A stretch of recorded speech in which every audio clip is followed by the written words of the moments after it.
Both your teams won the national championship Division III a few weeks ago in San Antonio. Fourth time all time you guys have won the same year, the programs. Actually, there's the significance of winning together and the specialness of having the tournament on the same site. That's obviously unique to Division II and Division III. It is special to win it together. There's a joy in both programs, working at something and to be able to share something together. Last year we didn't win it together, and it was different. It was special. It showed the uniqueness of it, and so for this group who are very close friends on and off the field, it just adds to it without question.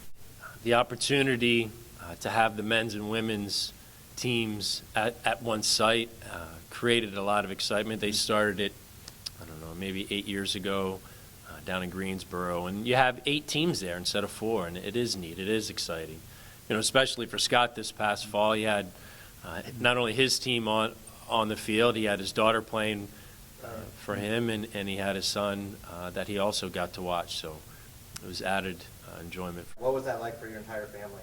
That might be a great question, of us all together to ask my wife. She's the one who probably was the most stressed. Because for me, it's really neat. I'd say people, it's a very unique time of life to be able to share it and watch it. Unfortunately, sometimes work gets in the way of enjoying it because you're just in a coach's mode of preparing and whatever. But it's really, to be able to have both championships at the same place so I can watch it and see it is special. It really is. You both played at Messiah. Women's program at Messiah began in like '88. And so the dual championships didn't begin, as Brad said, until like 8 years ago. And so it used to be, you could be anywhere in the country with both tournaments going on. One year we were in William Smith and they were up in St. Lawrence type thing. So yeah, it wouldn't have happened for us to be able to see my son play. Wouldn't have happened. I didn't come here until 2000 as far as that goes. And I think there is something to be with the success of both programs have drawn things together. I think also the philosophical aspect of it, of what both programs do, are very mirrored of each other without question. So I think that draws it as well. Brad, you were a player in the 90s, so your whole career there was a women's program as well. Having this championship and this kind of capping it all off, has it helped programs grow closer together as well? Yeah, I think so. I think the shared experiences that they've had in Final Fours, I think the programs being able to, I think there's a level of synergy where we feed off each other and we've learned from each other, both as coaches and players, and I think it is different now than it used to be. Yeah, as far as graduating, we graduated a large class the year before, a ton of starters, maybe 7 starters we graduated, and so we had a pretty big class, a sophomore class, come and step in and have an impact on us, and I think if there was a turning point for us, it would have been the first time we played York, where in overtime we shifted our lineup and we stuck with that lineup the rest of the year, and I think it allowed us to play at a higher level. It was a bit of a journey, to say the least. We opened the first week of the season with Emory, and in that game we lost who we thought was going to be our leading scorer in Corinne Wolf, and so that just changed a lot of dynamics for us in expectation of what we thought we were going to look like. And even throughout the season, we had some injuries and things we dealt with, which is what every team and program, walks through. And so I don't think we really found, hit our stride and found our niche of what we were going to look like until we hit the NCAA tournament. We made formational adjustments, personnel adjustments all season long until we finally, I think, finally clicked it at the end.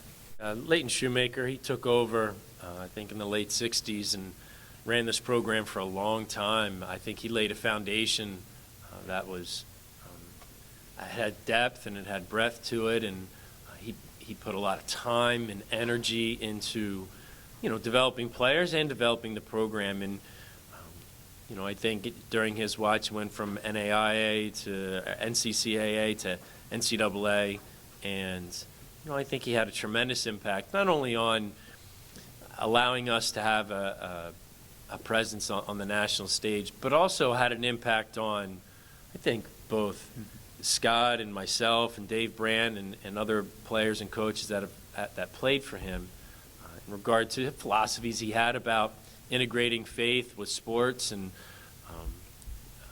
I think doing the right thing at the right time for the right reasons. And, I think, Coach had a big impact on players and this program. I played for Layton in the early 80s, and as you said, he did a little bit of everything. He even drove the bus. Because I remember many bus trips, he was the driver. But I think, what he probably instilled in me and in the program was just this thing of excellence. Everything for Layton was about doing it as well as you could, all the time. And excellence was just a key component for him and concept for him. And that's what I think I grabbed from him more than anything else. If you're going to do something, we always did it as well as we could. And that was sort of his, key thing for him. And it really pervaded everything we did. Tell us how Dave Brand is part of the link and the continuation up to you and what you learned from being on his staff. Dave took a program that was really, really good, and he made it brilliant.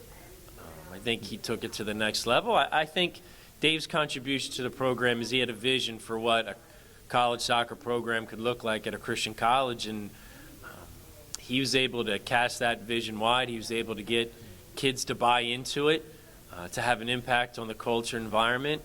And, I don't think it was his vision to win national championships. I think that tends to, I think those championships, I think those championships is something that have tended to follow us rather than us chase them down. And I think that's based on the philosophies he was able to implement when he was a head coach here. If you could both speak to what you would call the general recruiting philosophy.